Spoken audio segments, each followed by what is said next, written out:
গত 15-20 দিন আগে আমাদের এই এলাকার আমাদের সমবয়সী একজন গণেশ সরকার নামে হাইওয়েতে অ্যাক্সিডেন্টে উনি প্রাণ হারান।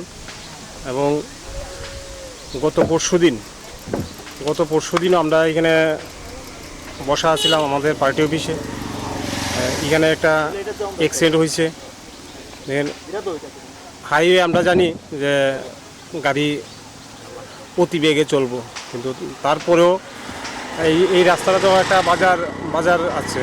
এই বাজারে লোক সমাগম হয় সন্ধ্যায় এবং সকাল দিকে।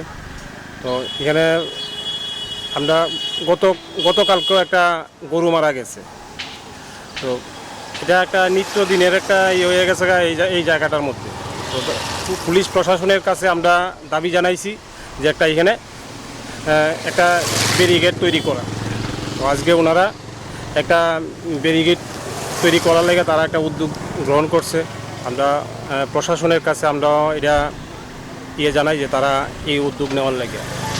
তো আগামী দিন যাতে এই জায়গাটার থেকে আমরাও যাতে নিরাশ হই আর কি, যাতে অ্যাক্সিডেন্টটাতে যাতে সাধারণ মানুষ যাতে রেহাই পায়, তার লেগে আমরা এই নেওয়া আর কি। এই জায়গার নাম মধ্যসিংহী। আমার নাম সুরজিৎ দাস।